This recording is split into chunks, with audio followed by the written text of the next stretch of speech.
Hello, everybody, and happy Earth Day. Welcome to Town Hall titled Climate Migration, Where Will We Go? My name is Josh Noble. I am the Director of Operations for Washington University's Sigma Iota Rho. On behalf of SIR and the Global Studies Department, I would like to thank you all for joining us at this event. Tonight's event will be roughly an hour and a half of moderated discussion with our three panelists, followed by 30 minutes of Q&A from our audience. Please use the Zoom webinar Q&A function, and I will relay the questions to our moderators. Feel free to send questions throughout the event if you would like clarification on any specific points, and the audience participation is highly encouraged. And without further ado, I will now pass it off to tonight's moderators, Francesca Fracanja and Brandon Rothenberg, to introduce our panelists. Enjoy. Thank you, Joshua. And now I'm just going to begin by introducing our three panelists, Dr. Robin Bronin, Dr. Gregory White, and Mr. Erol Yayboke. Beginning with Dr. White, Dr. Gregory White is the Mary Huggins Gamble Professor of Government and a member of the Environmental Science and Policy Program Committee at Smith College. He teaches courses on global environmental politics, international relations, migration and refugee politics, and international political economy. He also serves as a senior seminar. He also offers a senior seminar on North African politics at Smith College. Dr. White's research and publications focus on North African politics, migration and refugee studies, environmental politics, and international security. He is the author of Climate Change, Migration, Security, and Borders in a Warming World, published in 2011. He's also currently the co-editor of the Journal of North African Studies. In 2009 to 2010, he received a New Directions grant from the Andrew Mellon Foundation, where he studied climate change and earth science at Columbia University's Earth Institute. In fall 2019, he was a visiting scholar at Al Akawayan University in Ifrane, Morocco. Thank you for joining us today, Dr. Gregory White. Thank you. It's a pleasure, for sure. Now, our second panelist, Dr. Robin Bronen, works as a human rights attorney. She has been researching and working with communities forced to relocate because of climate change since 2007. She has worked with the White House Council on Environmental Quality to implement President Obama's Climate Change Task Force recommendation to address climate displacement, as well as with the UN High Commissioner for Refugees Climate Change Office. She is a senior research scientist at the University of Alaska Fairbanks and co-founded and works as the executive director of the Alaska Institute for Justice, a non-governmental organization that is the only immigration legal service provider in Alaska.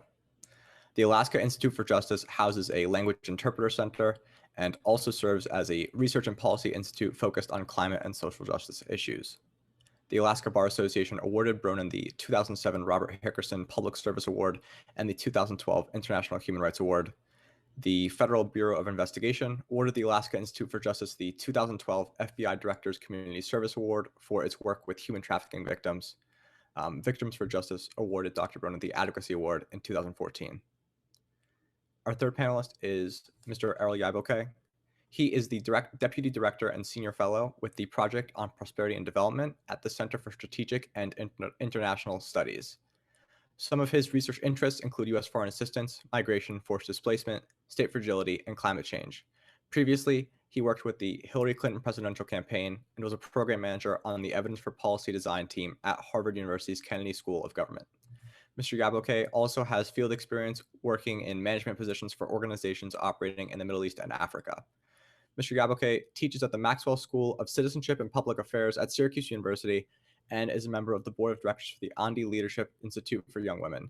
He holds an MPA from the LBJ School of Public Affairs at the University of Texas at Austin and a BBA in International Business. Thank you so much again for all of our panelists attending tonight, and I will hand it over to Francesca. Thank you, Brandon, and thank you again to both our panelists and our attendees. It's such a pleasure to have you here. Now we'll give each panelist a chance to introduce themselves, beginning with Dr. Bronin. So Dr. Bronin, will you please introduce yourself and let the audience know what projects or research you are currently working on?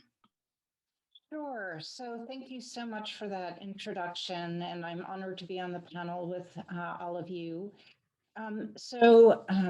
As was mentioned, I've worked as a human rights attorney and immigration attorney for many years. And in 2007, it was very apparent in Alaska that the climate crisis was happening, and I decided to go back to graduate school. because at the same time that I decided to go back to graduate school, Indigenous communities in Alaska were faced with what I consider to be the awful decision that they needed to leave the place that they called home and relocate because of the combination of decreased Arctic sea ice, thawing permafrost, accelerated erosion, and flooding. And when I went to my first environmental conference, I watched this panel of 5 Indigenous leaders and then 20 state and federal government representatives. The Indigenous leaders from Newtok, Alaska, talked about the climate crisis, and then the remaining 15 government representatives said, oh my gosh, they're in crisis and we don't know what to do about it. So it became very clear to me that there was this giant governance gap within the United States about how to relocate communities and protect their human rights. So since 2007, I've been working with 15 Alaska Native communities to create a governance model of relocation that is based in human rights doctrine. And we are actively trying to decolonize the systems that have caused the communities that we work with to be environmentally vulnerable, at the same time that we are visioning this new governance framework to guide relocations within the United States. Thank you. Thank you, Dr. Bronin. Mr. Yayboke, will you also please introduce yourself and give us a brief introduction of your research and projects? Sure. Happy to be in such distinguished company and wish we could be in person.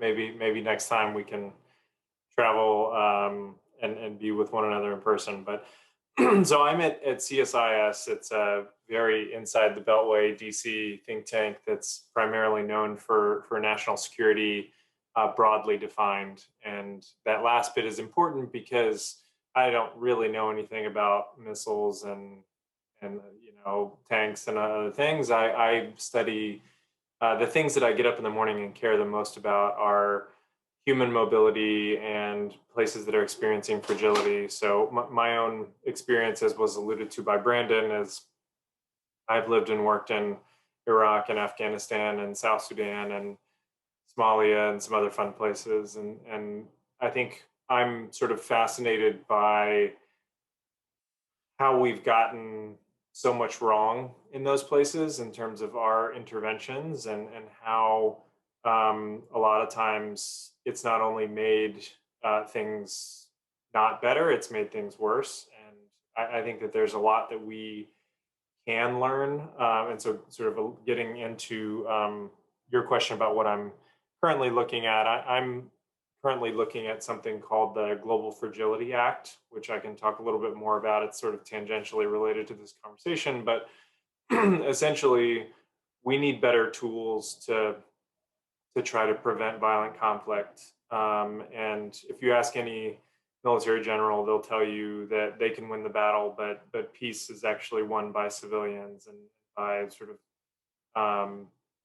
people that are doing the hard, messy, one step forward, 2 steps back type of building communities and providing services and all that kind of stuff. So I'm really fascinated by that and just sort of this concept of resilience in general of,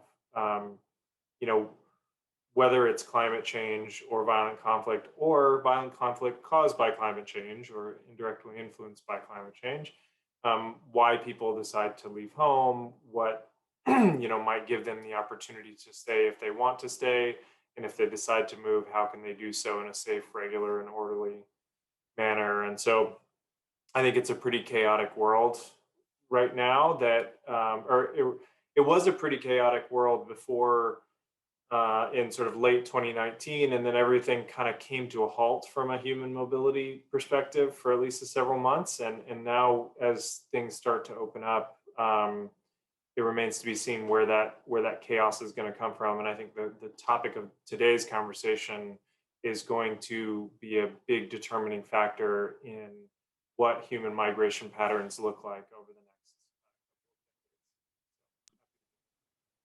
Thank you. Dr. White, would you please do the same? Should unmute myself, of course, before beginning. So same thing. I'm very honored to be here. It's a true delight, and I'm honored to be with my fellow panelists for sure. For me, I guess I might make 3 quick points about the way I think about these things. The first point is sort of when I think about my own sort of interests, my own work, teaching and scholarship. I think of it as almost like a Venn diagram and overlaps between North African studies, border studies, environmental studies, and migration studies. So those 4 areas and where they overlap. And they, in the context of North Africa in particular, the Mediterranean Basin, there's very definitely there's an overlap there in the middle that I try to dive into and figure out and understand better. For me, I think it was a process about 15 years ago, 2004, 2005, 2006, in the middle part of the last decade, or the 2 decades, well, the zeros, where I began to see migration framed as climate migration, and in particular posed as a security challenge, not for human security or sort of personal security of a community like Robin studies, for example, in the Alaskan context so well, but more from the perspective of countries that are receiving countries, advanced industrialized countries, in this case, the European Union, began to frame migration from sub-Saharan Africa, from West Africa, from the Sahelian region of Africa, just below the Sahara, and then of course, North Africa, where I study politics, as a threat, as a security threat posed by climate migration. And so it was a discernible turn, again, 2005, 2006, the European Union in 2008, the European Commission, I should say, in 2008. And the Moroccan government, for example, picked up on this pretty quickly in 2009 and 2010. And so I think it's a kind of transition that we saw in the discourse and the framing of the issue. I think one of my, so that was the first point I wanted to make about the Venn diagram and, how I started to come at these issues. The second point is that I tend to be very frustrated with climate as an adjective before migration, because migration tends to be, as we all know, super multifaceted and complicated. And I think if we turn to a single adjective to frame migration, sometimes for good reasons, sometimes for good, sort of laudable, reasons, because we're deeply concerned about climate change and the challenges it poses. That's undeniable. But I think when we think in terms of climate migration, it sort of frames the way by we, I mean, policymakers, by people thinking about these issues, it frames the way we might think about solutions. And I think that can be concerning ways, in this case, border security, enhanced border security. And so I'm concerned about the way this is thought of in the context of borders. And then the last point I'll make here at the beginning is just in terms of my current work. I'm currently working on a manuscript that deals with this discourse.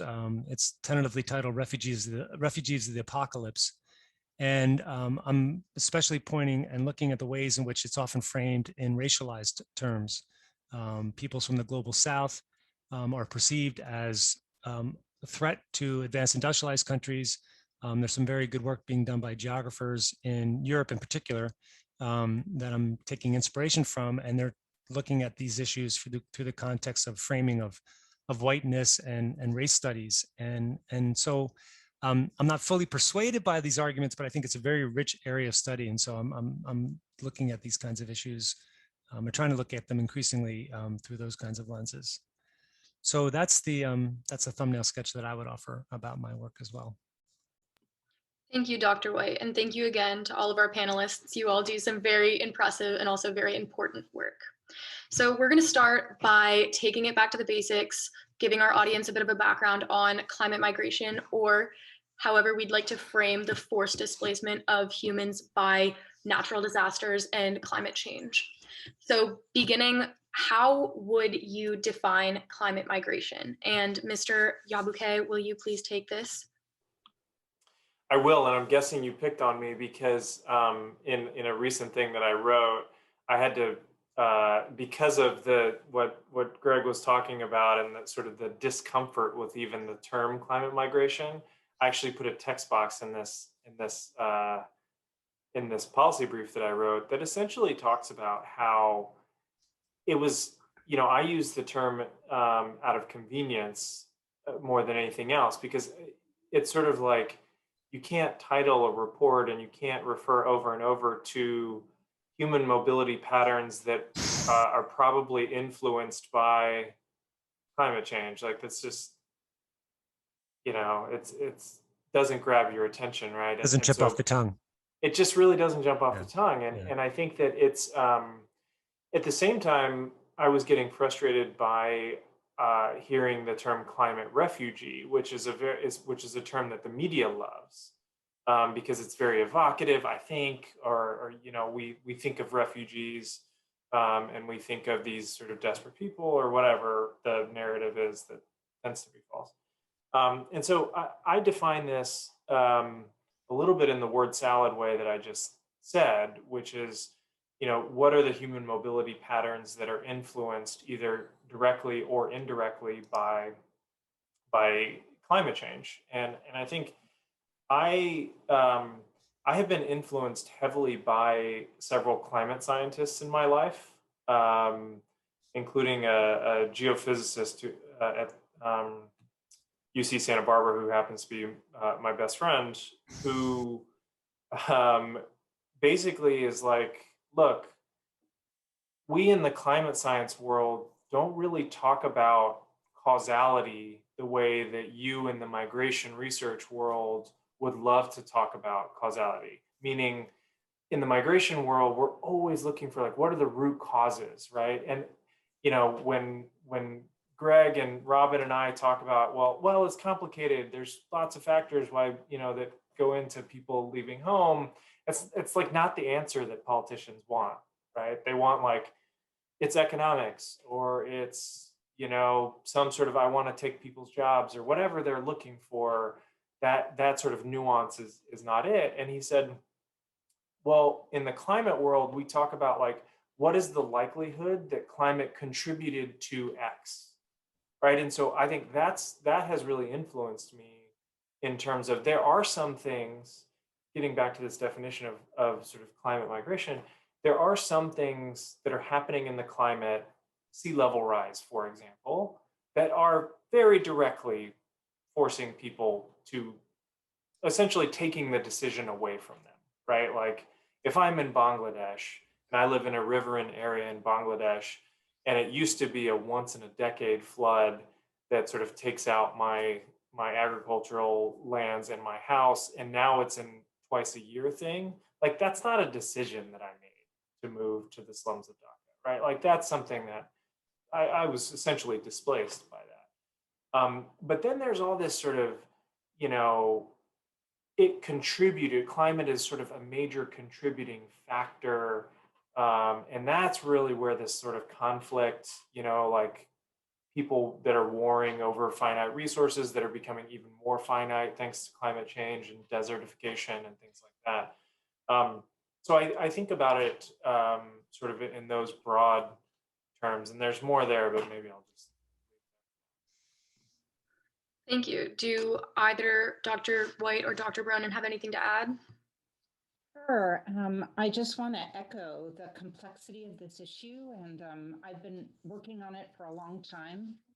And I think we've gotten way more sophisticated about talking about the different ways that people will move as a consequence of the climate. And I think one of the things that I'm really focused on, because when I first started doing this work, the whole emphasis was on the cross-border movement of people, which in my mind, based on the work that we're doing in Alaska is, and the World Bank then came out with a report a couple of years ago and said, hey, wait a second, this is really an issue about internal displacement.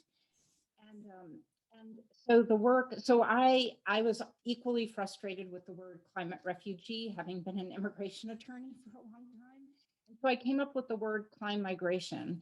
And the reason why I came up with that word is because I was specifically focused on this unique type of human mobility that is happening now in Alaska, but I am certain will be happening along coastlines throughout the world, which is this, and so again, in the complexity of this issue, when we're talking about migration, we're usually talking about individuals moving, not entire communities. And I think that that's what sets the climate crisis and the connection, the nexus with human mobility in a different, what do I want to say, severity, is because all coastlines in the world are not going to be protected. The technology isn't there, the money isn't there, and we're going to be needing to relocate entire geographic regions.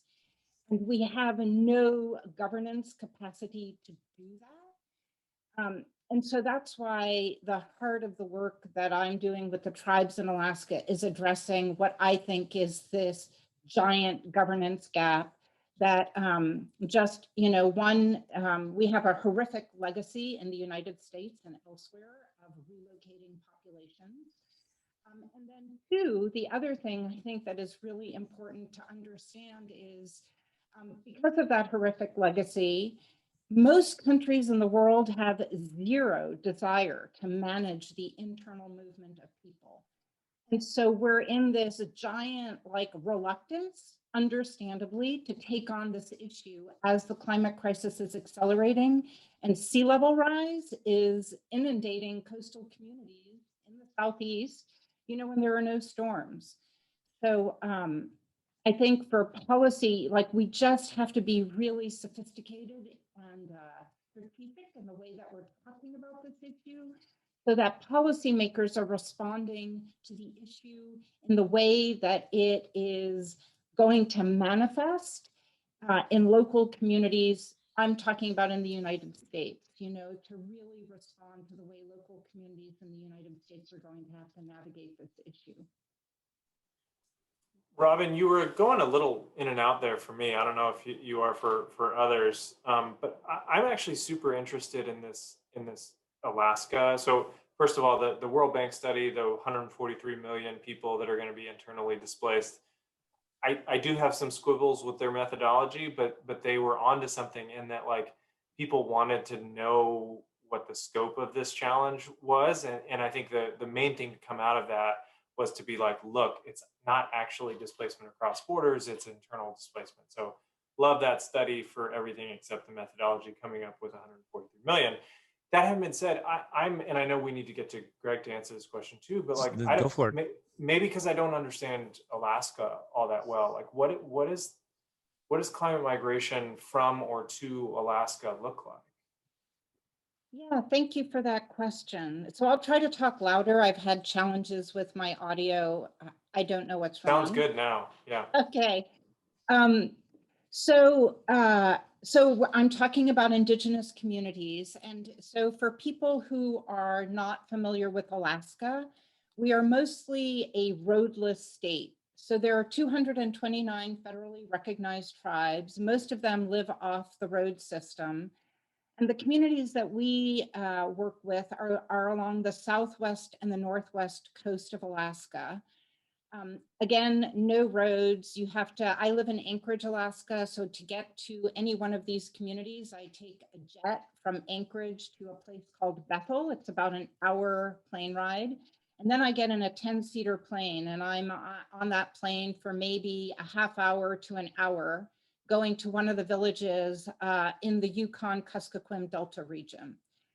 And as I mentioned in the beginning, so what's really important in regard to what's happening in Alaska, this is entirely an environmental forced movement. People would not be leaving if the climate crisis wasn't happening the way that it's manifesting in the Arctic. So I mentioned decreased Arctic sea ice. You know, for when I talk to like people who question the severity of the climate crisis, I'm like, check out the satellite record of what's happening with Arctic sea ice. It is radically diminishing, which is critical for like many places. You know, it's our air conditioner unit for the globe, but for Indigenous communities along the coast, it's their seawall. So the Arctic sea ice extent moves south from the Arctic Ocean along the west coast of Alaska, and it is the barrier to the storms that we get, which used to be just fall storms, but now there's storms that start in August and go through winter. And we don't have hurricanes, but we have hurricane strength storms. So without that Arctic sea ice, it is completely inundating communities. Plus, thawing permafrost, the land on which indigenous communities are living, is melting, thawing. So it's sinking. So you've got this combination of environmental events that are making it impossible for indigenous communities to stay where they have lived for millennia. And so what 3 communities in Alaska, like 20 years ago, made the decision. They recognized what was happening. They were like, okay, we need to act now. And they voted to relocate their community inland, not far inland, because all of these communities rely on the earth, on marine mammals and terrestrial animals to survive. We're talking about, there are very few, like there's maybe 1 grocery store in these communities, right? So being in the place where they've traditionally hunted and fished is critically important. And so they identified land close to where they are currently living that they could move to. And the challenge has been that we have no federal government structure. There's no federal government agency that has a mandate or funding to facilitate this type of movement. And that's true not only in the United States, but in other parts of the world, because I've done work in the South Pacific also. So that's why it's a community-wide relocation. That's fascinating. Jakarta is having to move. Basically, Jakarta is going to be underwater, and so Indonesia has decided that they're going to move the capital, and it makes me wonder whether they have more robust federal systems to actually support the relocation of people than we do in Alaska. But sorry to Francesca to come in there. Oh, no problem at all. We're really enjoying this conversation. I do want to give Dr. White the chance to add any input he may have. I mean, I'm totally valuing this exchange and this kind of analysis, and I concur with it. I mean, I think this is exactly the challenge that, you know, climate change is profound, it's real, it's happening, it's accelerating, it's affecting people and their lives straight on. You know, as we, you know, examples such as Bangladesh or Alaska, and I think that has to be addressed. It has to be dealt with, both in terms of mitigation efforts of greenhouse gas emissions, and then also adaptation. And that's and I really appreciate, you know, the way Robin puts it as a governance gap. I think that's spot on. There's a lack of capacity at various levels of government, and maybe there is in Indonesia, you know, perhaps enhanced capacity, and that might be for political structures that are not necessarily desirable. You know, if you have that kind of capacity in terms of moving people, that might not be necessarily for all kinds of good, you know, for good reasons. But nevertheless, I mean, I think the fundamental point is that this is affecting people and affecting people's lives, climate change.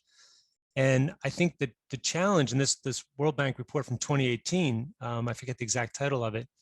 I agree with you about the methodology questions, but I think it definitely did point to the internal dynamics and how much of climate migration tends to be internal within countries or within regions, and tends not to be the great kind of distances that some of the climate migration discourse lends toward. Because in the end, I think people often suffer in place. They have trouble moving great distances. They don't have the capacity to move. They don't have financial resources. They don't have physical strength if they're afflicted. They don't have networks. I mean, the reasons why people move, we know from migration studies, to move, we know from migration studies, takes great resources. And often people afflicted in these ways don't have those resources. So they tend to move to nearby cities if they're available, or just to nearby places away from coastlines, perhaps, et cetera. And so I think that's what we have to really, you know, keep front and foremost. It's almost as if, you know, I wonder if the migration word is also a problem. You know, climate change is a profound force, and it's affecting people's lives in a variety of ways, whether it be, sudden onset events or gradual events. It's definitely affected people's lives, but often people don't move or can't move or unable to move or are not, their movement is not facilitated. And I think that's the kind of thing we have to unpack a little bit too. Yeah, and just to follow up on that, I think the reason why I'm so concerned about the climate crisis is because land is going to permanently disappear along coastlines, guaranteed. Right. And so, what you were just talking about, Greg, is people are going to be forced, right? It's not going to be a decision. They're going to be forced because the land that they have lived on is going to disappear. And, and I don't think, there's the money piece, but I think there's also the technology piece that we don't have the technology to protect, you just look at, I'm originally from New York and I was there during Hurricane Sandy. Yeah. And they still haven't figured out how to protect Lower Manhattan. They're still figuring it out because of the complexity of rising seas and how high is the ocean going to rise? We don't know. The models, they can't, there's a tremendous challenge with the predicting of how much Greenland and Antarctica are going to melt. And what we know is it's accelerating. So how high do you build that seawall and for what time frame? I think that for me is the reason I'm so passionate about this, because whatever we create now in regard to governance structures has to last like far into the future. Because we talk about end of century, this is beyond an end of century problem. I think it's worth pointing out too that, I think sea level rise is the most kind of visceral version of permanent displacement. I don't know if folks in the audience remember this, but I very much remember there was an island in the South Pacific that had their parliament meeting underwater as sort of a demonstration that like, hey, our island is going away. And there's entire islands in the South Pacific that are being forced to sort of move to New Zealand or move to a different island or something. So I think that's sort of like the most, and Robin, the picture that you painted is just devastating. There's other types of permanent displacement due to climate change that are also equally problematic, I think, that are also less talked about. Anybody who follows climate change gets frustrated when people on the news call it global warming, right? Like using the symptom as sort of the entire framing. But the Earth is warming, and there are things called human heat thresholds that are basically if a human cannot survive outside for very long above a certain degrees centigrade, especially if it's humid heat, and the number of places where that sort of human heat threshold is apparent. Like we're not just talking about like one or two places, like the actual number of those places is expanding. So people will not be able to live in those places, much like the sea water is coming into their homes. Like they will not be able to physically live in those places and thus will be forced to go elsewhere. And of course that has additional effects on livestock and agriculture, farmland and stuff like that. So I think these are all sort of compounding problems. Thank you for bringing in the analysis of climate change as related to climate migration, because of course the intersections between the two are immense. And to this end, I want to introduce the question, which global bodies and organizations are working to address the issue of climate migration? And we can begin with Dr. Bronin. So the international bodies that I've been involved in, there is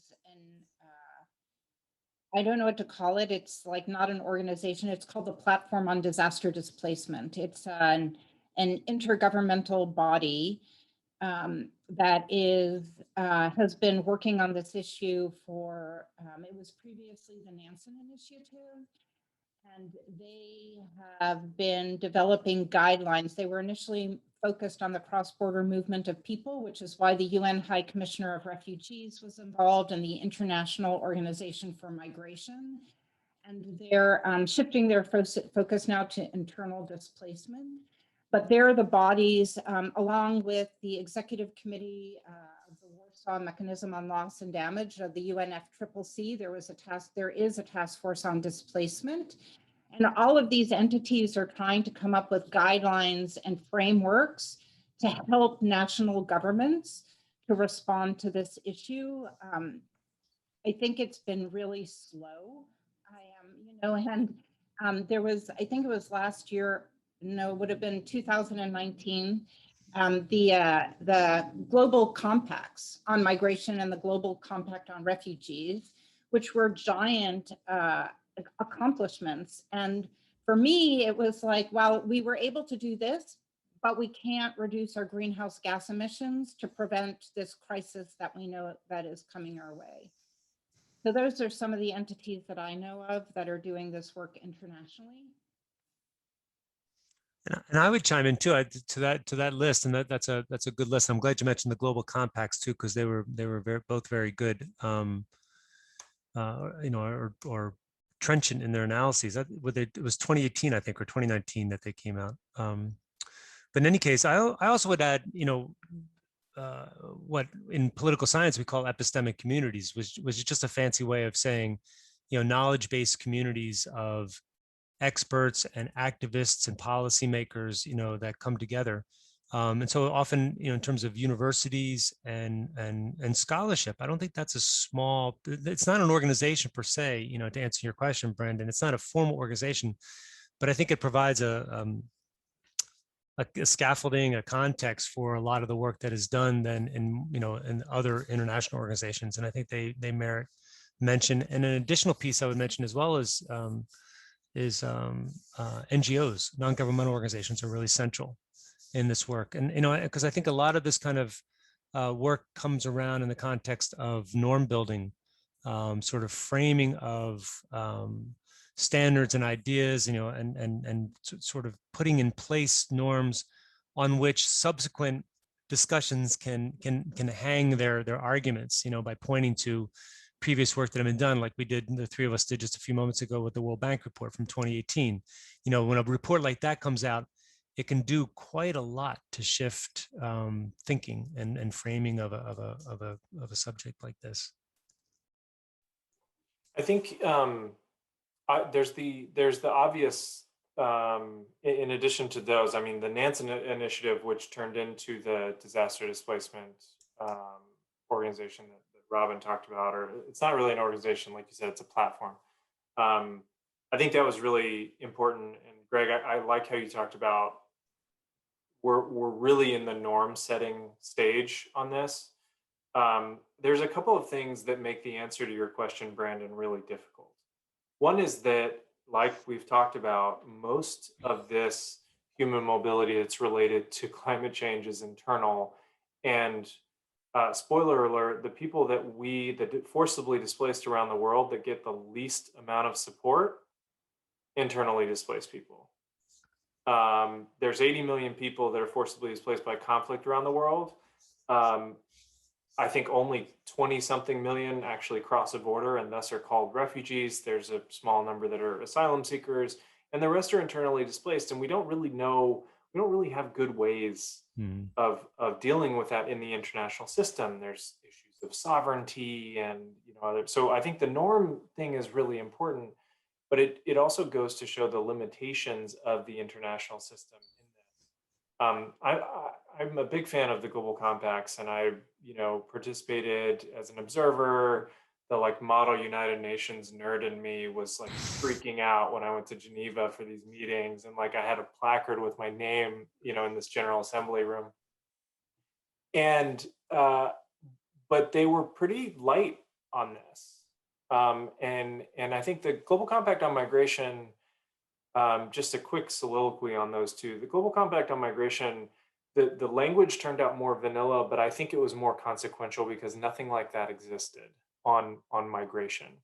When you talk about refugees, starting in 1951, there's a whole body of international law, 67, 84 in Cartagena, like there's all this sort of refugee related law that comes about. And so they were sort of like, how can we be additive? And oh, by the way, how can we raise a bunch of money from the private sector? But it just sort of reflected the fact that climate is so critical, as we've talked about, as an underlying reason why people are leaving directly or indirectly. And the fact that it wasn't sort of a central theme in either one of those, I think was telling to me. On the refugee side, because there is 70 years of international law on refugees, the refugee advocacy community is very, very, very, very wary of opening up for relitigation any how many varies was that? I mean, that's like at least 5 varies, but Okay, it could be like 5x varies, honestly. Like they're freaked out truly, about yeah. in this sort of era of not just Donald Trump, but Duterte and Orban and Hungary, like they're freaked out that we're going to reopen all this sort of, you know, oh, let's relitigate refugee law so that we can allow climate refugees in, and then a dark horse comes in and actually is like uses that relitigation as an opportunity to lessen the support. That's already not enough. Right. And so when I wrote my piece in October on these issues, I of course sent it to my friends at the UN Refugee Agency, and they came back and it was very predictable. They were like, "Wait, don't say that, you know, some of them should be called refugees because, you know, we're worried about the relitigation." I'm being slightly unfair to them, but that was sort of that has been the general response when I ever suggest that maybe we should have kind of you know, this term refugee doesn't mean you're automatically going to get resettled somewhere, but it does afford you a lot under international law. So for those maybe that are displaced by something very obvious like sea level rise, that are displaced across borders, like maybe we should figure out how to at least give them refugee-like support. Mm-hmm. And that's yeah, I'm not their favorite person all the time. Yeah, I would add, you know, in my mind, you know, the whole idea of refugee status is that the bond that you have with your national government has been broken. And your government is either persecuting or torturing you, or there are people within your country who are doing that, and your government is not stepping in to prevent it. And I think in regard to the climate crisis, like what we need to be doing is building government capacity so that they can respond to the people within their countries. Like we need to be building that capacity. And I know I'm not naive, you know, I may be idealistic. I know that there are governments around the world who do horrible things to their citizens, but I think the place we need to start is let's build the capacity of governments to respond, because as you mentioned, Erol, I mean, that was the Maldives, where they held that cabinet meeting under the ocean. And you look at countries in the South Pacific, you know, the Marshall Islands, Fiji, they've been like begging us to reduce our greenhouse gas emissions so that they're not faced with this awful question of how they're going to be able to protect people who can no longer stay where they are. And I think for me, that's why the term refugee cannot be used in this context. I mean, if people within a country aren't getting the resources they need, and it's based on like their political opinion, religion, race, you know, then you use the refugee doctrine that exists, you know, because they're being denied like disaster relief because of one of the 5 protected grounds in the UN Refugee Convention. I'm very glad that we have brought up international law and the UN Refugee Convention. And to this end, I just want to provide some context to the audience and ask an additional question. So in the 1951 UN Geneva Convention, the United Nations establishes an international law definition for refugees. So I'm just going to read that definition out loud.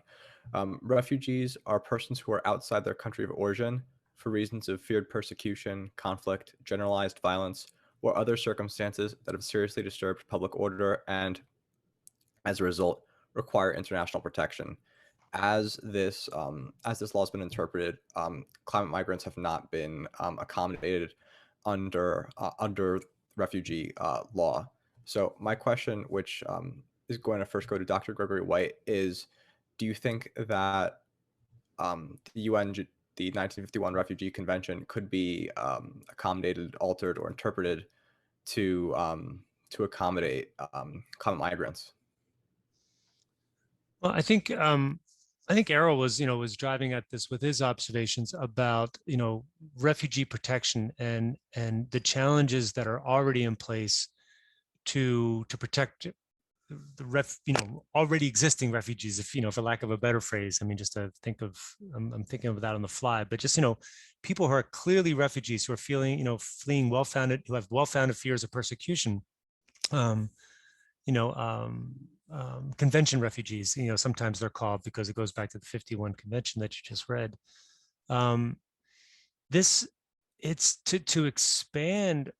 Well, I mean, I think one way to begin to answer it is, when that convention was passed, the refugee was typically an individual. It was usually, sort of conceived as a single individual, an intellectual perhaps, who was fleeing. It was a dissident from Eastern Europe.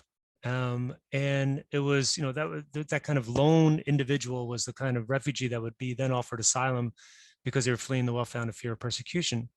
Of course, just a few years before the 51 convention, you had the partition in South Asia. You had, of course, the establishment of the State of Israel in 1948. And so there are all kinds of refugees outside of that sort of, northern, if you will, sort of understanding of a refugee. But I would say that over the in the 50s and 60s, and there was the 67 or 68 protocol that expanded it further, it was still very narrow in its understanding.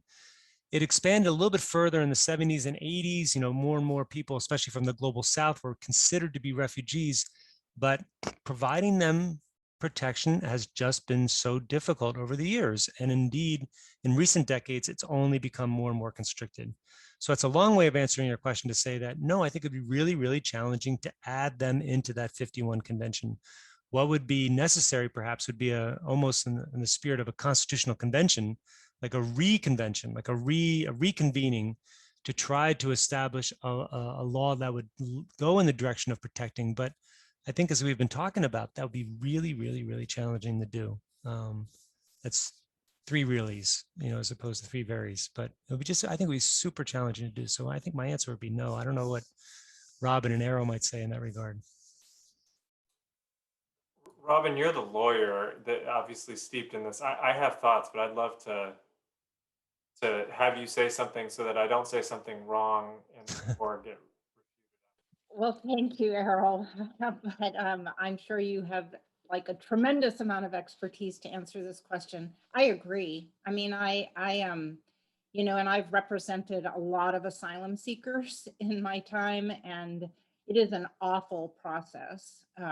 It is, I mean, when you just, when I think about gender was not one of the 5 protected grounds. Right. And what lawyers have had to do to get women protected and given refugee status in the United States because they're victims of domestic violence, for instance, it has been an awful process that is still ongoing.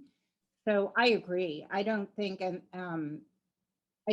refugee status is the way to go. And yeah. I could go on, but I think I want to hear from Erol. I would agree. I think, so I would encourage everyone to think of 51 and 67 as kind of the same. Like, the US didn't actually sign on to 51, they signed on to 67. And it's just sort of like 51 was an imperfect but really important document that kind of got tweaked a little bit. And so those two, think about them in one. I think that's not actually where we should be looking for protection. Because I think, for reasons that Robin and Greg talked about, it's not only problematic, it's probably not going to happen. I would look to Google 1984 Cartagena Declaration.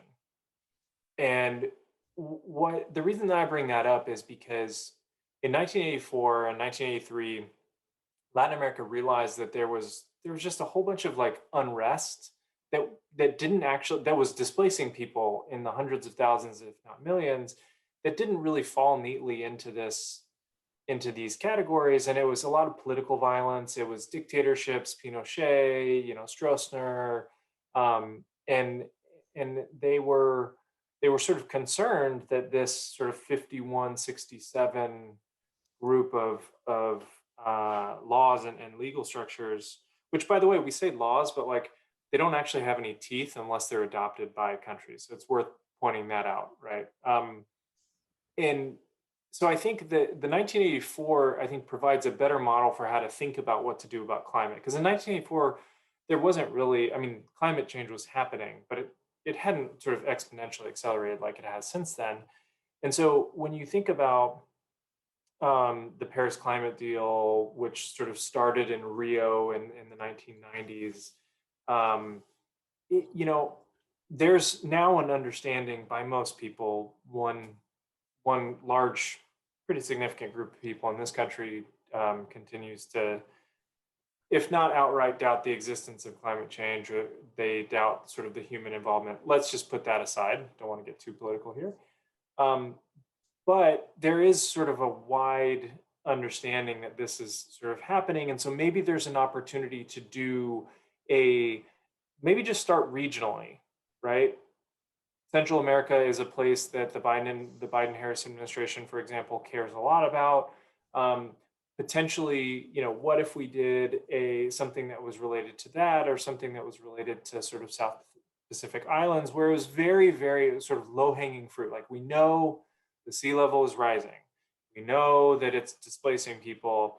We know it's happening in this area. So let's provide protection for those people, because in international law, this is sort of what happens. Like, you start kind of like in one place, and then the idea can kind of grow because it's used as precedent in other places. Like, oh, if they can do it and they can provide those protections, then maybe we can over here. And so I think it's, again, just to summarize, it's less 51 and 67, and it's more thinking about sort of what's the regional climate related sort of compact. The global compacts could provide another opportunity.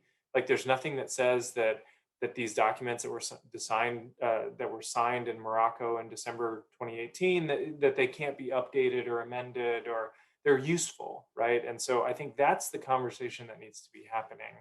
And I think in some circles is happening. It's just really messy. Mm-hmm. And I would also, I mean, if I could just go back to a point that Robin made a while back, and that is sort of improving the capacity of governments and policy. And I think often, in my context, I think of West Africa and sort of the framing by European powers, the Spaniards and the rest of the EU, when they look at West Africa, you often see maps that have arrows pointing up toward Europe, and they're often bright arrows, bright red arrows, and it's flows of people moving north into Morocco or into Tunisia to try to get across to Italy and try to get across to Morocco, to Spain. And in fact, migration studies show us that most people don't move north. They tend to move south. They tend to go to the Gulf of Guinea and the mega cities along the West African coast, and and Benin and Nigeria and Ghana and so on. And that's where that's as people move there because they're displaced because of drought or erratic rainfall or increasing temperatures. That's what needs to be addressed. The support for those governments to build infrastructure to deal with influx of people into larger urban areas, and I hope you're right, Erol. I think to a certain extent it is already happening. That kind of work is already happening, or people are paying attention to it, but not as much as they could, because so much of this attention is paid toward, well, people are going to be fleeing north and they're going to be refugees trying to get to advanced industrialized countries. Totally. And just to foot stomp another, this is like the Robin fan club, just to foot stomp something else that Robin said earlier, which is, the global north is really the primary creators of and perpetuators of climate change, right? Like, we're the ones emitting, and yet it's global south that's sort of suffering disproportionately the the negative effects. Now, there are exceptions to that rule, Alaska being, you know, a very prominent one that we've talked about. But I think when you think about the places, Greg, that you just talked about, those are not actually the high emitting places around the world, but those are actually the places that are being forced to deal with the consequences of our consumption and our sort of, you know, contributions to climate change. So I like to point that out sometimes. I'm from Texas, and I like to point that out sometimes to people down in Texas. Like, why do you do this foreign policy stuff? Why should we care about it? Well, because we kind of broke it, and so we should be part of the solution. So international. Oh, please go ahead, Francesca. Yeah. Go ahead. I was just going to say to Brandon, we got away from the 51 UN Geneva Convention question, but really please, meandered there for a little bit. Right. So obviously, government response to refugees and migrants in general is a very big ticket question. Dr. White, you mentioned the securitization of climate-induced migration. Will you please elaborate on what securitization of climate-induced migration means and what are its implications? And more broadly to all panelists, what does the government response in countries where migrants are fleeing to, what does that look like? Yeah, I mean, securitization is just such an ugly word, right? I mean, it's just one of the worst, you know, it's an IZE word. And it's the, you know, I guess like any IZE word, like modernize or democratize, industrialize, it suggests kind of a process and a kind of a, maybe an end state that it's moving toward. So when you securitize something, you're framing it in security terms. And in the context of climate migration, it has been securitized. I'm putting that in the passive voice. It was securitized. And I think it was a gradual process starting in the late 90s. And I mean, one thing we haven't discussed, I think it's implicit, is that, you know, climate migration or climate induced migration or climigration or displacement because of climate change is happening. I like climigration. Climigration, yeah.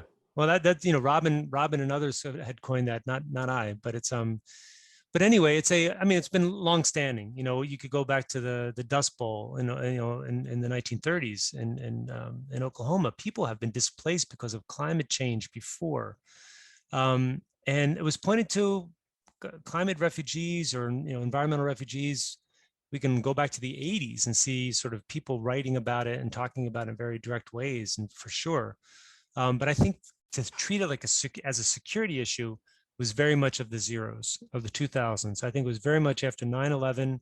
There were several reports that came out. There was a notable 2003 Pentagon study in which authors writing commissioned by the Pentagon, by the U.S. Department of Defense, spoke about climate migration as a security concern, as a threat to advanced industrialized countries.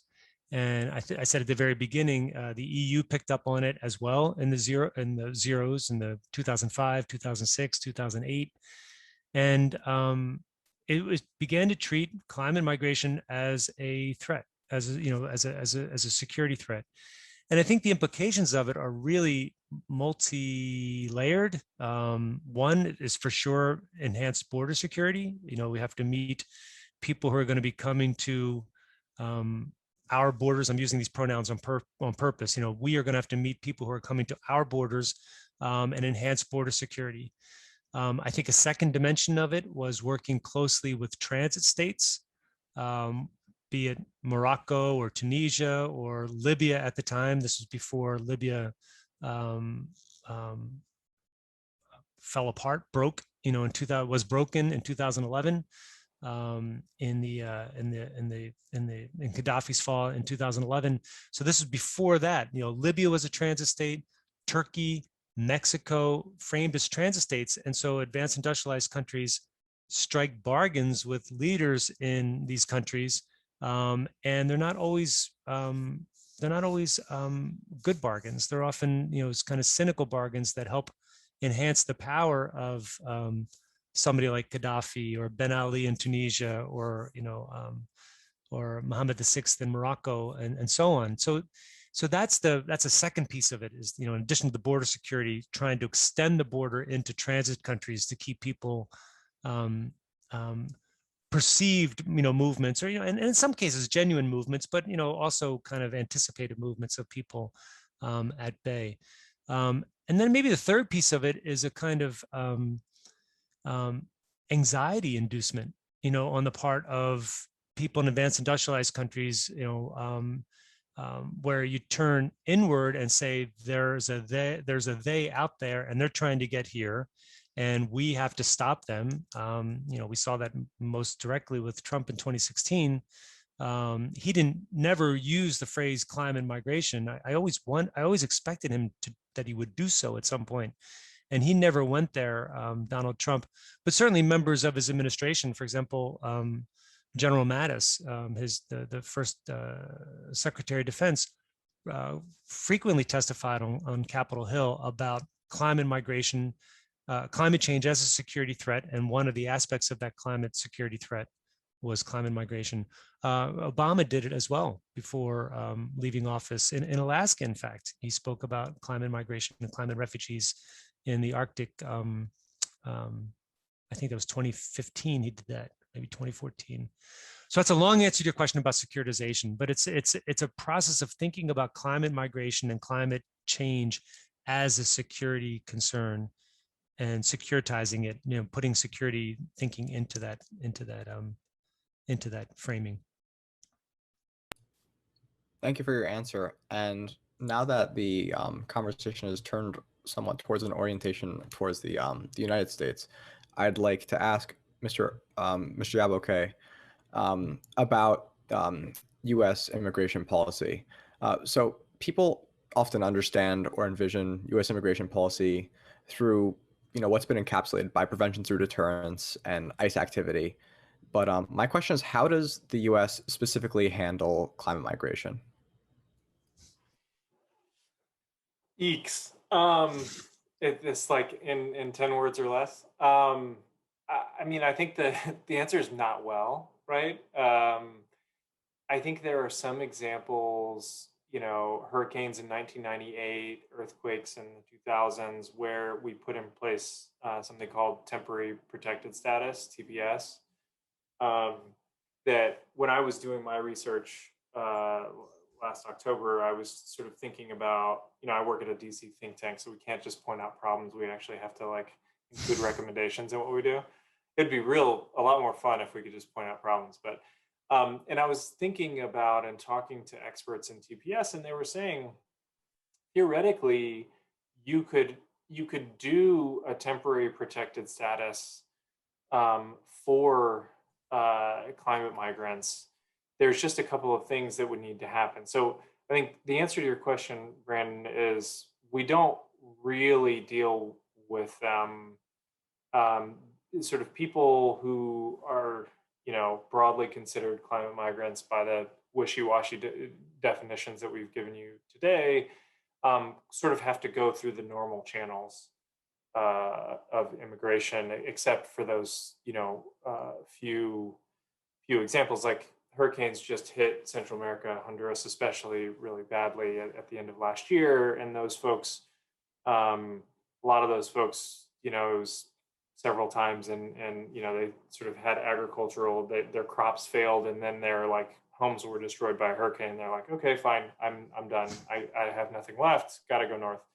But they were still coming in these sort of caravans of people, and so they were lumped in with everybody else. And that's sort of a broader point about migration, is these flows of people. It's not like refugees are here and asylum seekers are here and migrants are here. It's mixed flows is a thing that happens. So I think what should be happening, at least when we did our research and the way that I was thinking about it, is first of all, you kind of need to take politics out of it to the extent possible. And the way that we thought about doing that is, there are climate scientists out there who are willing to make determinations on the influence of climate change on a particular event, right?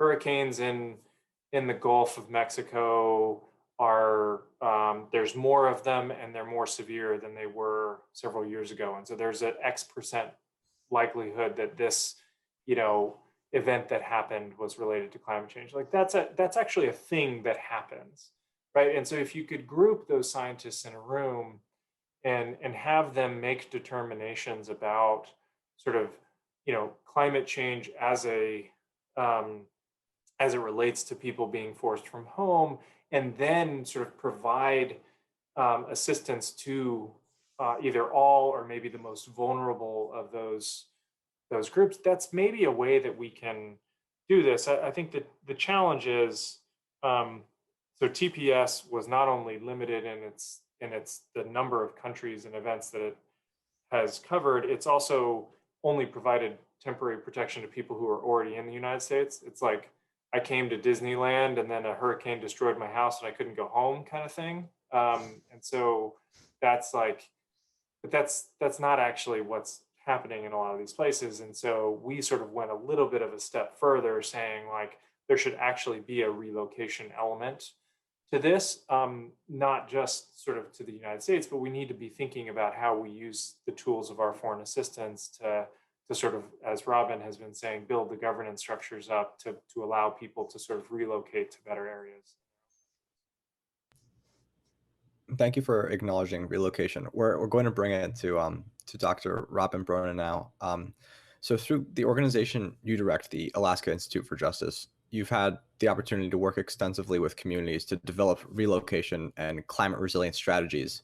To this end, how do federal and state policies respond to the interests of Alaska and other coastal states' concerns over climate issues?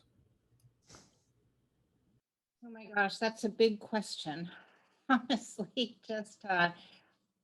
I would say they try to respond, and they're not doing very well at responding in a way that is making it possible for the tribes that we work with to adapt in the ways that they want to adapt. And so I'll just give an example, and it's an example, and the reason why I'm so passionate about this. So community of Newtok, Alaska, they're an indigenous tribe of maybe about 400 people. And as I mentioned, they voted, I think the first time they voted to relocate was in 1994. And at that environmental conference that I mentioned earlier in 2007, all these federal and state government agencies said, yes, they need to relocate. And they created a working group called the Newtok Planning Group, where 25 different state and federal government agencies regularly came together to try to figure out how to relocate the community. In 2007, every single one of these state and federal government representatives said the community had to relocate by 2012 in order to avert a greater humanitarian crisis.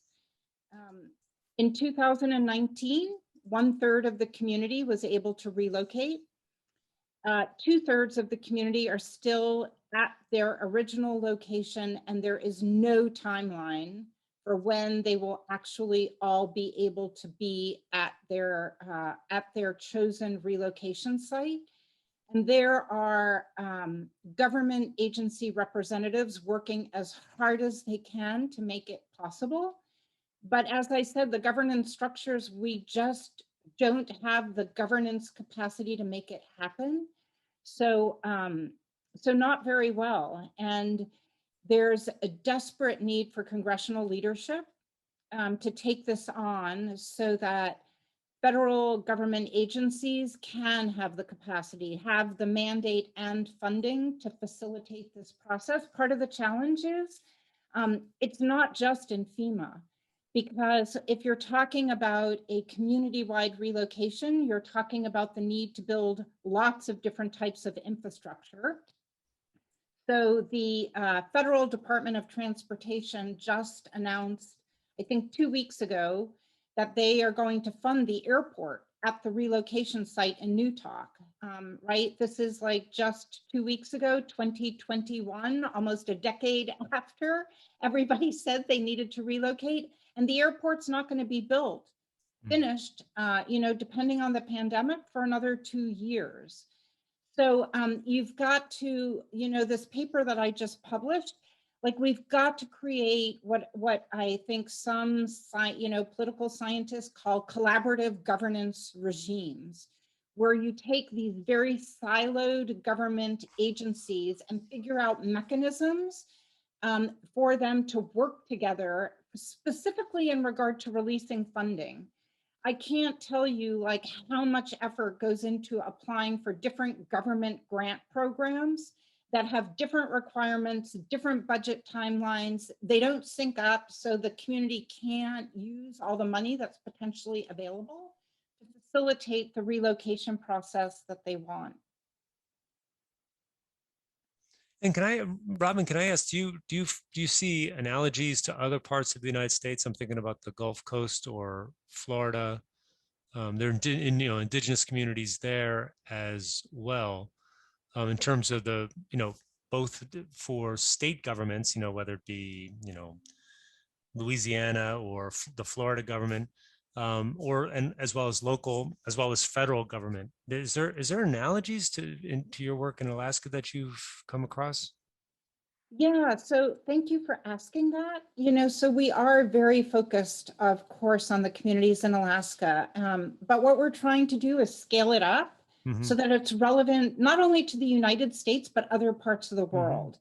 And in my doing this work, one of the things that's really important is that you have to go deep down into the detail of what is actually happening, like what are the barriers, what are the legacies, historical legacies of racism and colonialism in the United States that have caused communities to be located where they are, to understand what needs to change in regard to creating a governance structure that is actually going to facilitate the resilience of communities. And, as a last piece to this, when talking about this in the United States, it's often focused on infrastructure, like we've got to move infrastructure, and we're not talking about people and livelihoods, like how are people going to be able to support themselves in these new places that they live.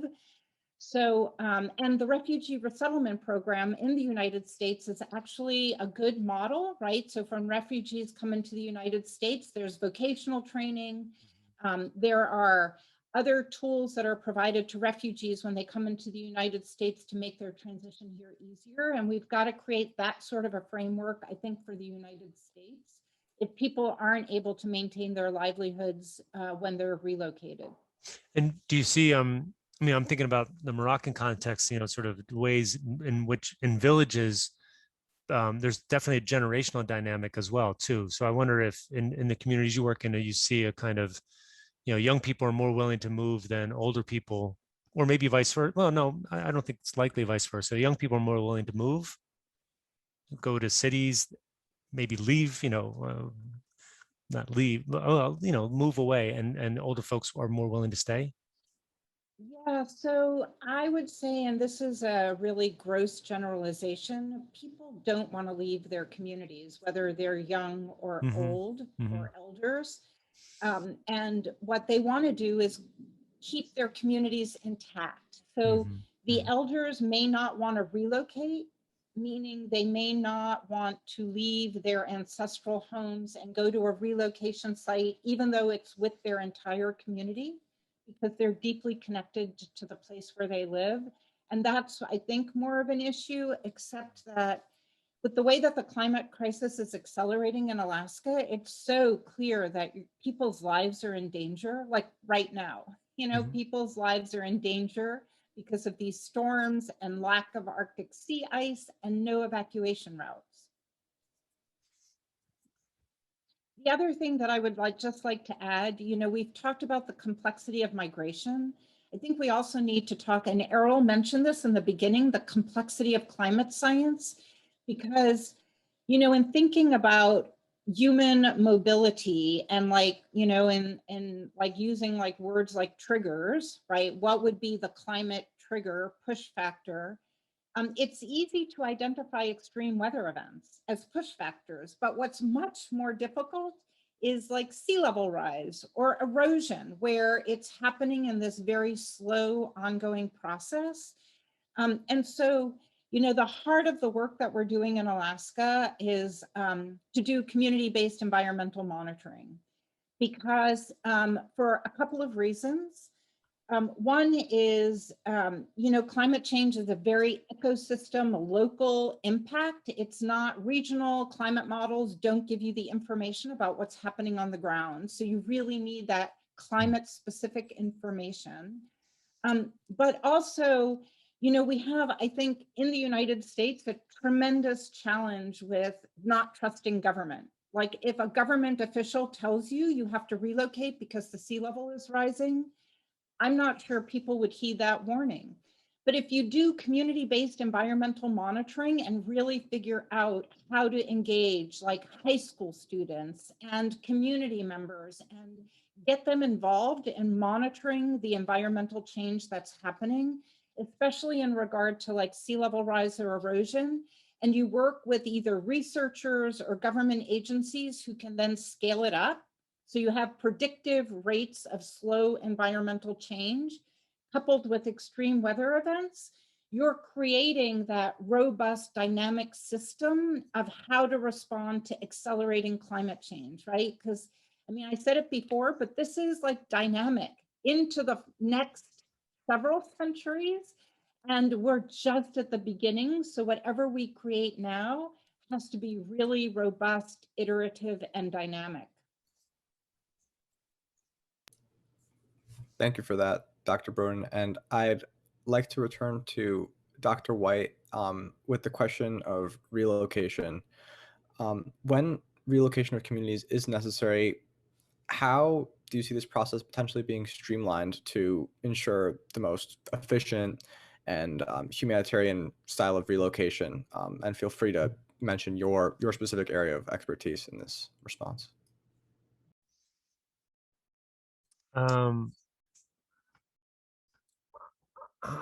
Wow. Honestly, I'm a little stymied. I have to confess. I'm rarely at a loss for words, but I think in this instance I am. Do you mean relocation, sort of the communities themselves relocating, being forced to relocate, or being relocated by officials, by public officials? Well, that's an interesting clarification between the forced and the optional, but or the sort of community-driven, sort of scientific monitoring-based that Dr. Bronen was mentioning. But I would be leaning towards having interest in the response surrounding sort of gradual sea level changes and arriving at the point where it's necessary that a community moves, and I know that sort of remains being general. But in your expertise in North Africa, are you having have you found any instances of communities being forced to move due to forced displacement, or displacement being forced due to climate migration? What's this looking like in your area of expertise? Well, I think, what's happening is that people are moving, but it is a gradual process. They're moving because of kind of decadal, like over the course of several decades, changes in chronic drought, in reduction of rainfall, and it's been evident for several decades now. And the projections, of course, is that it's going to continue into the future because the that kind of band of 30-degree north and 30-degree south is where the deserts and the dry areas in the world are, and that's the case in the Mediterranean basin for sure. So in Morocco, it's a gradual process. So people are moving away from lands that are not being able to support them. But this is the problem. Again, just to go back to what we were talking about from the very beginning, it's hard to attribute that only to climate change. I think a lot of the reasons why people are moving off of land in various parts of Morocco, for example, is in significant part because of climate change, absolutely, but it's also because of long-standing government policies and the kinds of crops that have been increasingly encouraged to grow. These are crops that are often water intensive. They're often for export. They're high value, so they could be citrus or grapes, for wine. So they're not for local consumption, local sustenance, and they're not the kind of crops that would be more suitable for the kind of climate that's there. Instead, they're the kind of crops that require intensive water inputs, and those water inputs are often drawn from underground aquifers. So as people deal with those kinds of changes in their agricultural production, and the challenges of sustaining livelihoods, they move. Is it climate change? Yes, but it's also these government policies. And so I think that's the challenge of sort of saying it's climate migration only. But I still fear I'm not answering the question, because I think they're not being relocated. They are not being relocated by officials, by authorities. They are relocating themselves, but it's a gradual process. And they tried, in some instances, they try to go to other destinations, whether it be Europe or North America, or maybe east to the Eastern Mediterranean, maybe the Persian Gulf. But most of the time, they just go to cities, and and that's why you have this rapid urbanization in countries like Morocco. I think that's a critical point. I mean, we've been talking a lot about relocation as if it's a thing that is organized by a body for a group of people. And like the reality of migration broadly around the world is that that's not how it works. These people rely on family and friend networks. They go to where they know people. There's a reason that it's seasonal, it's circular, it happens all the time. Circular. Yeah. You sort of go to where you can earn a living, or at least have a chance to earn a living. And so I think part of the answer to your question is about sort of what do we do about this is like, we need to better understand what people are naturally doing, and in a way kind of try to make those flows that are happening organically safe, orderly, and regular, right? Because one of the things, and those are very deliberate words I use because that's the Global Compact, but I also think that they're the right words. And I think the consequence of not doing so in a place like North Africa or the Sahel or something like that, which I've studied a little bit, is, you end up, like, people that are moving end up moving sort of through irregular channels.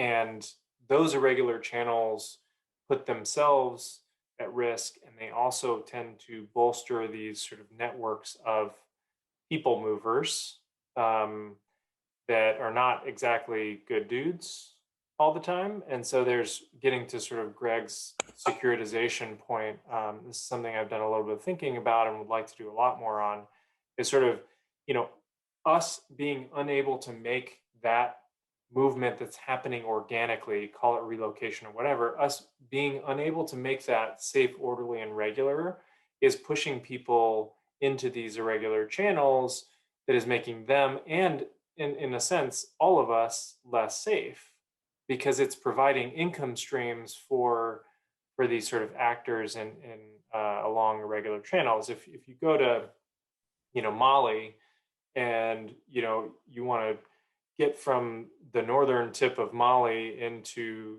Tunisia or Libya, which still, despite it having been imploded a decade ago, is a huge transit point up to Italy and elsewhere, you probably just pay a guy and you end up in the back of a truck. And that's kind of, we have sort of failed migration channels in a way. I mean, I'm grossly oversimplifying here, right?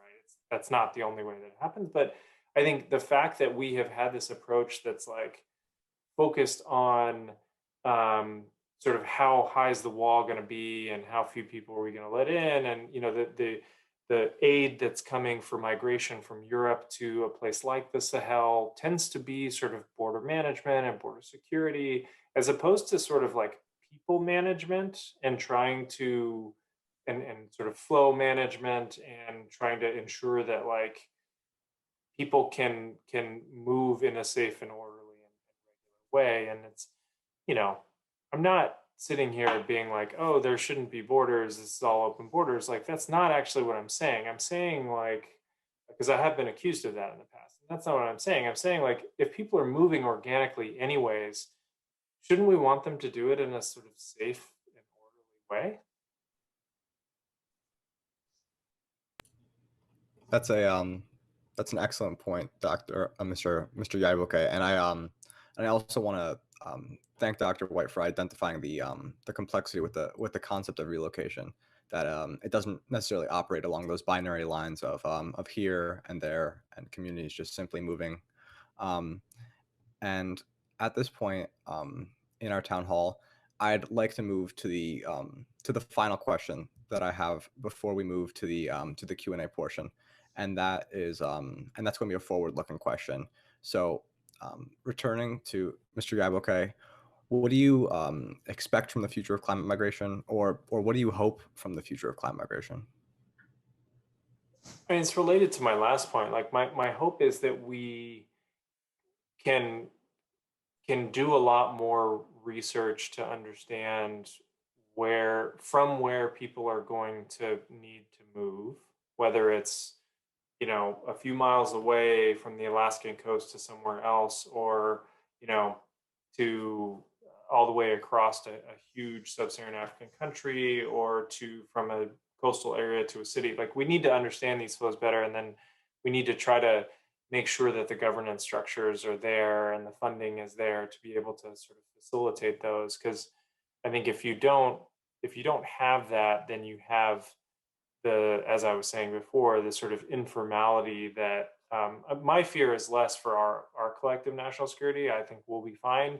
I think the fear is that for the people that are increasingly vulnerable, that have less assets because climate change has sort of depleted over time their assets. And by the time someone is being forced to move for issues related to climate change, as Robin has said, like, people don't really want to move usually. Like, people want to stay home. And so they've done everything they can to stay home. And so the moment of desperation where, like, a community pulls its resources and sends the one person away is a really sort of devastating moment that's years, sometimes decades in the making.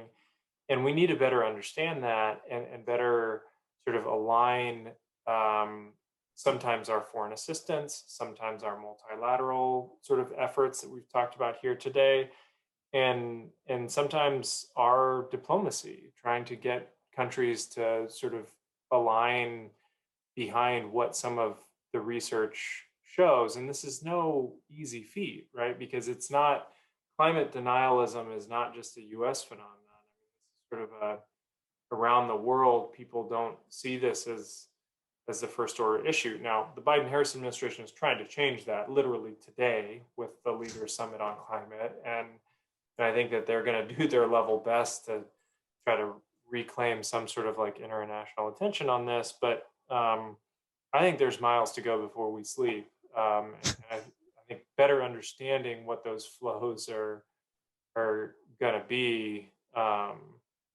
is really important. By the way, that's a Robert Frost quote, right, Greg, from Western Mass? From right down the road in Amherst College, yeah.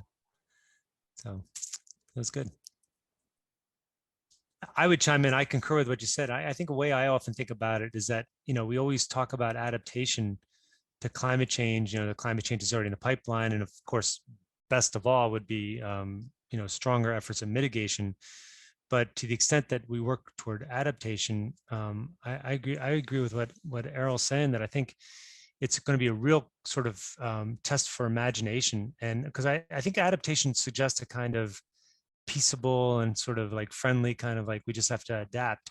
And I think adaptations can be and may very well be deeply contested. And it's going to be a question of justice and meeting these kinds of challenges, bearing in mind the sort of unequal ways in which climate change afflicts people, depending on all kinds of things, all kinds of demographic dynamics, all kinds of economic, social, historical factors. I mean, one thing we haven't talked about this evening yet is California and the wildfires in California this past year. I mean, I asked about Florida and the Gulf Coast, but, you know, there was evidence in the last, you know, couple of years that people in California, including my younger brother who lives in the Bay Area for nearly 30 years now, you know, people are saying, I'm starting to think about leaving.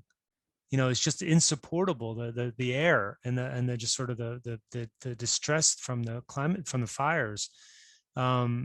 So how do you deal with that? I mean, that's again going to just take such a question of governance and social policy that would address the uneven effects of this kind of social change. And I think it's going to be a real test for sure, for sure. Thank you. And finally, to Dr. Bronin, feel free to share your most principal hopes or expectations for the future of climate migration. Yeah, well, I'm actually really concerned. And so my hope is actually for now, so here's what I hope, because President Obama actually started to actually try to address this issue. The White House Council on Environmental Quality tried to do the heavy lift. And what I want President Biden and Vice President Harris to do is continue with the work, start bringing working groups together of local, state, NGOs in different regions of the United States to understand how the climate crisis is affecting very particular parts of the United States.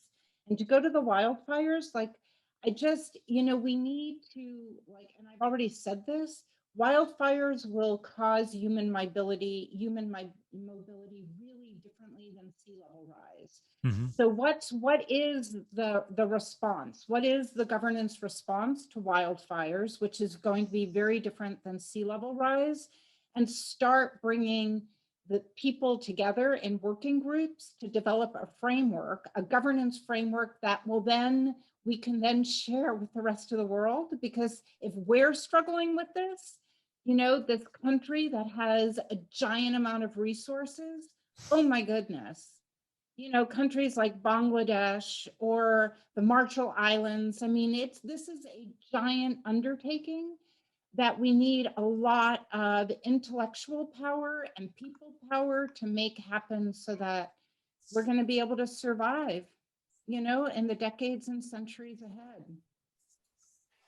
One quick point on this, on the wildfires especially, which I want to tie it back to something that Greg said earlier about Morocco, which is, I think climate change is really contributing the lion's share of this, but bad policies also right? Like you talk to Native Americans about the wildfires and they're like, of course, you stupid people, you don't allow us to do controlled burns, right? Like we have these native practices that we've used for years and years and years, and like you sort of outlawed those. And so, you've allowed brush to accumulate, and now fires are getting worse, which, oh, by the way, is exacerbated by the changes in the climate. But I think this is a good point too, where it's like, part of the mitigation is not just reducing greenhouse gases, which I think is critical. It's also just having like less crappy policy. Right. And I think Robin's point about like the working groups and sort of local, state,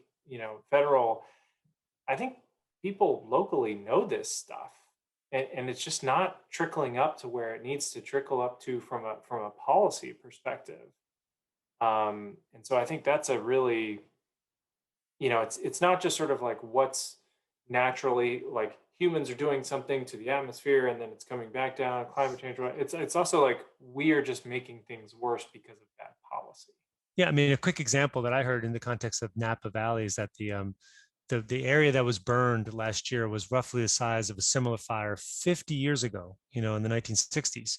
But the number of houses that were destroyed was, I forget the number, like 20 times more, because of just more building. The government has encouraged building of houses in intermediate zones, and that's just bad policy. And so that's why, you have this kind of property destruction. So that's just, adaptation is going to have to take that into account in very, very direct ways.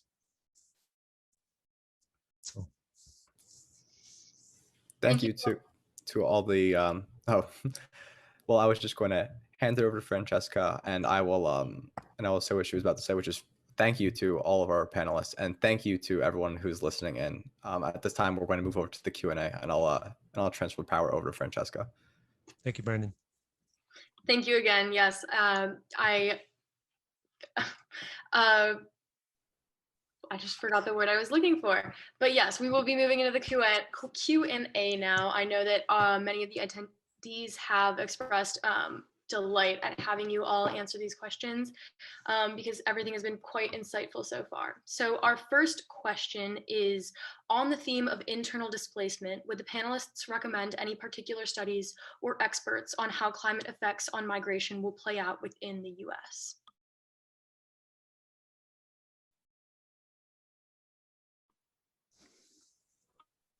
Robin would be one person. Yeah, I'm going to defer to Robin on this too. I'm But not necessarily an I would expert in cite the I would US. cite her, and yeah, off the top of my head. But yeah, please, Robin. Yeah, no, well, I think the challenge is there aren't really a lot of folks focused on this because we're still in a state of denial. I think most people are thinking they're not going to have to move. And so they're, you know, I'm trying to think, so I'm part of a group called the Climate Migration Network, which is a group of practitioners and researchers who are trying to address this issue. There's going to be a conference that Columbia University is sponsoring in June that is on managed retreat. So those are a couple of places where you could look, but within the United States, there aren't enough of us really focused on this issue in a way of doing the problem solving. So one thing I would add, and this is not, just listening to Robin, I was thinking about it. It's not in direct response to that question, but there is an element of, like, one of the things that is really understudied is the ties to racial equity and racial inequity in this country, and sort of, you know, you hear a lot about climate justice and I think how climate change is disproportionately affecting communities of color. And I think this is where the research probably needs to go, because honestly, people who live in, you know, the Bay Area and have some sort of level of affluence, they're probably going to be fine, right? Like, those are the same people that fled New York and San Francisco during the pandemic to go to, like, the cabin in the woods or something. Like, they're probably going to be okay. But I think in those cities and in other places, it's sort of the people, and this is a worldwide phenomenon, by the way, it's the people that don't have access to the resources or the knowledges or the service to be able to protect themselves against and sort of adapt. That's like where the resources need to be going. And like, that's personally, that's the role of government, right? Like, is to provide services and help to those that can't sort of do so on their own. I mean, maybe it's a little bit idealistic of me, but I think that's I think where we need to be going and focusing our effort, because I feel like a lot of stuff is like, oh, well, where are the tech bros going to go when they can't stay in San Francisco? I'm like, I don't care. Like, I really don't care about the answer. Yeah, and if I could just add, because there's so much different terminology used in this space. So, you know, there's a lot of research being done on the buyout program. So that is a FEMA program that helps people who are homeowners sell their homes. They're bought out by state, local, federal government, and they're then given resources to buy a home somewhere else. The program is hugely problematic for some of the reasons that Erol mentioned and others. But that's a place where a lot of scholarship is happening right now in the buyout program in FEMA. Thank you. We have another question that asks, why is there such a discrepancy between how the US deals with climate migrants coming into the US and those affected by climate disasters internally? For example, Hurricane Katrina or the California wildfire victims versus those from sinking Pacific islands?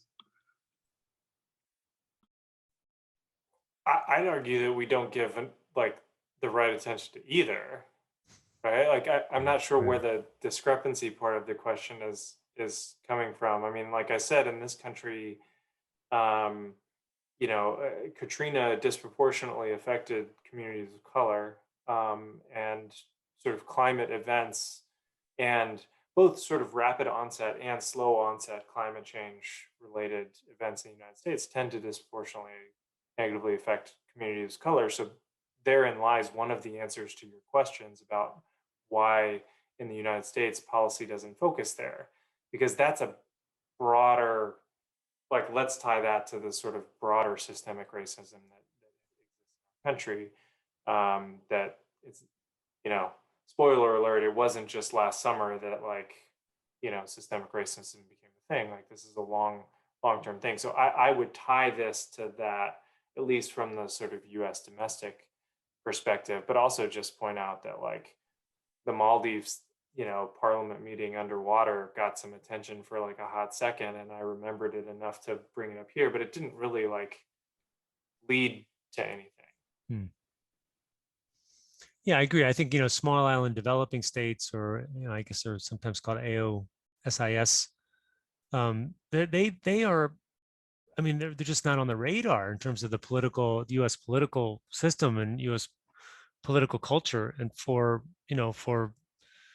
unfortunate reasons. It's just not something that's elevated in that way, and it should be, but it just isn't. So I think there's just kind of an incommensurability. I think they just don't really line up in, the kind of incomparables that Even island states that are not states, but are actually like part of the US system, right? That American Samoa, for example, Guam, Puerto Rico, Guam, like these are places that are disproportionately negatively affected, and like they can't even get the attention. Right.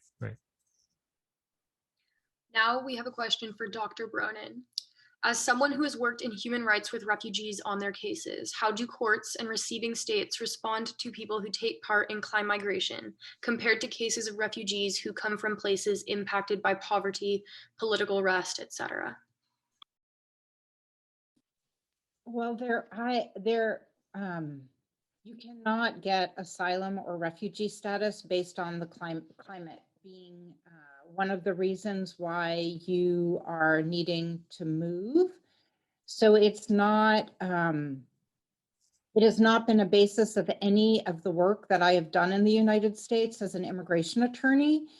There is a court case in New Zealand where a man from, I believe his family was from Kiribati, and he went to New Zealand seeking refugee status.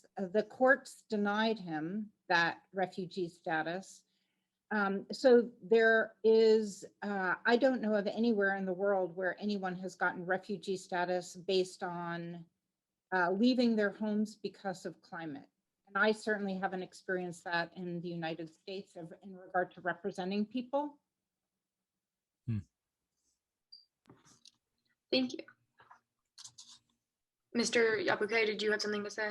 I was just going to point out very, very briefly that it's, again, international law doesn't itself have any teeth, right? So there's nothing stopping New Zealand or the courts in New Zealand from actually granting refugee status and affording that person sort of refugee, either status or refugee-like protections. It just doesn't happen because, and this gets to another question that was asked, like the importance of these international institutions like the UNFCCC is like the norm setting that Greg talked about before. But again, that norm setting doesn't go anywhere unless countries actually adopt that into their own policies. Thank you, Beth. We have a question that asks, I am interested in human behavior and how we move from an individual-centric mindset to understanding that there will need to be a different community or country-centric mindset. Is it likely we will need to reach a tipping point here in the US, such as a major community or city that runs out of fresh water, before our citizens realize that climate migration is coming to a city near you? And what might that tipping point look like? Wow. Good question. It's a crystal ball question, right? Like, okay, so I'm happy to take a first stab. Go for it. Unfortunately, the sort of our attention spans are such that we need something like that. And that's really unfortunate because what Robin just described here is like our hair is literally on fire and we're not doing anything about it. And like, I would like to believe, what more do you need? But I'm not sure that it's sort of like, people are sort of looking for like a moment. Well, we've had moments. We've had Katrina. We've had like Sandy, was mentioned here before. Like we've had these over and over, but they're not being tied back directly to climate and our need to sort of mitigate future effects and adapt from current effects. And so I'm slightly pessimistic that there's going to be one sort of, big black swan event or something that sort of enlightens everybody. And, unless like QAnon posts it or something, like what people are not going to like believe it. I mean, I'm slightly pessimistic in this way just because of like where we are today in society, which is, I think, why policy matters greatly here. And enlightened political leaders, like they have to listen to their constituents, absolutely, but there is a need to elect officials and to appoint officials who believe in science and actually, will sort of act on these critical things now, not waiting on. I mean, what more do you want than the wildfires that happened in California the last couple of years? Yeah, and I would add, I think what's been really challenging for me is look at our response to the virus.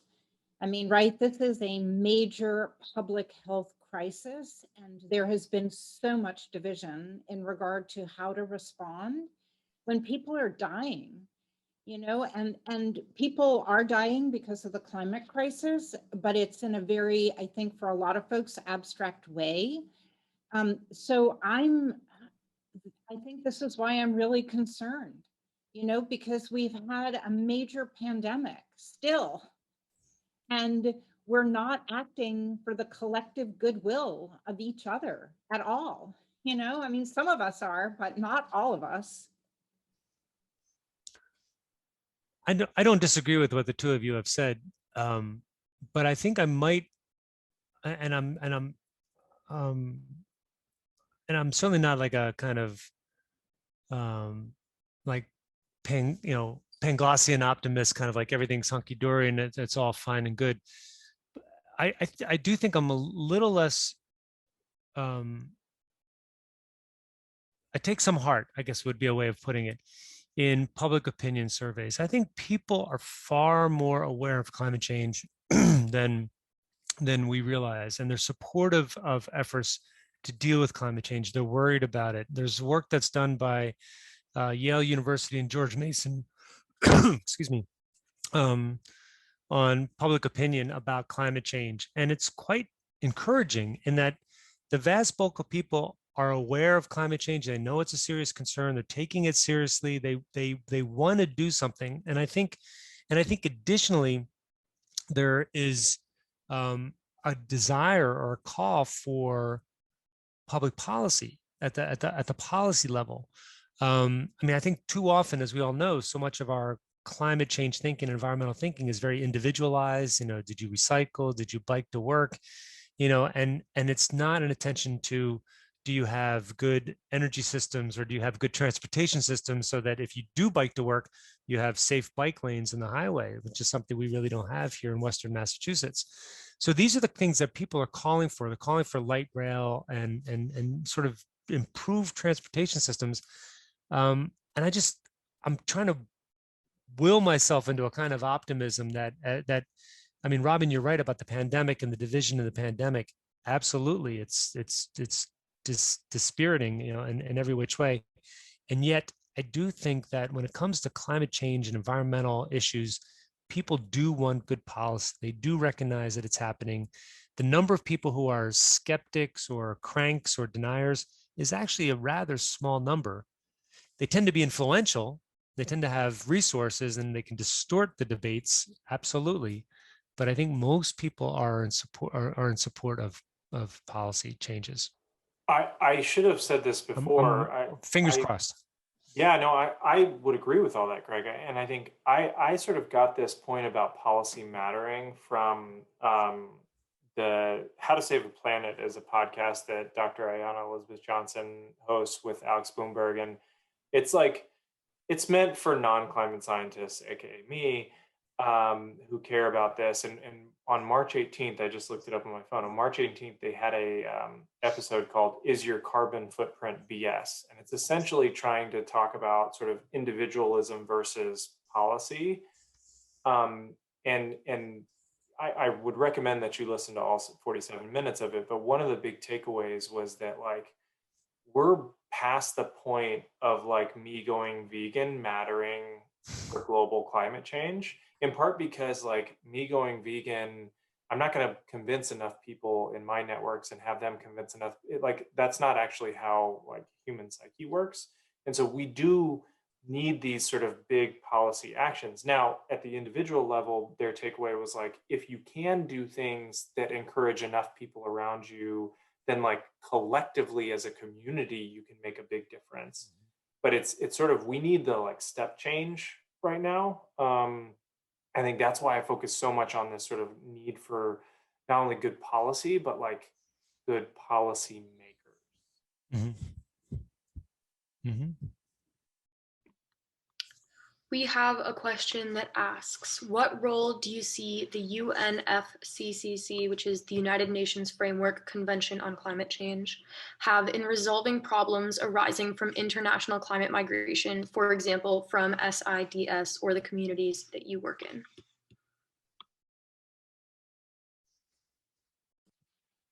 Well, I mentioned it earlier, the executive committee of the Warsaw Mechanism on Loss and Damage has a task force on displacement, and they are trying to set norms. I was somewhat involved with them. I have no idea if they developed anything that was actually going to be helpful on the ground, honestly.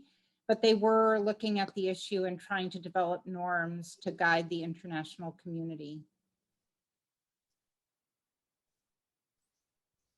Yeah, that's how I see them as well. Just sort of as a scientific, body, small s scientific, both natural and social scientific body to improve knowledge and we know, again, back to the pandemic and the science of the pandemic, the epidemiology of it is constantly changing. Science is that way, and it refines and I think that's the value of UNFCCC, is sort of supporting these efforts to understand better the nature of climate change, its direction, its impact, its variabilities across space and time.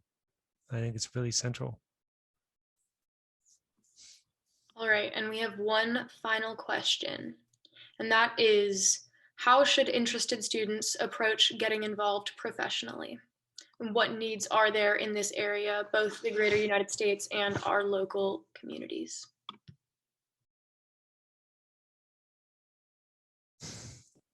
Well, I would say, I just think that we need to focus on the places where we live and the places we love. And because we know those places the best, and think about what needs to happen where you live in regard to your community being able to adapt, whatever the climate issues are, and working with other students or community members I do think this community-based environmental monitoring is this great way to really understand the progressive nature, non-linear of the climate crisis. And it can really help inform adaptation strategies in your homes. Thank you so much, Dr. Bronin. Thank you all of the panelists. It's been a long night. I know we've kept you here for a while.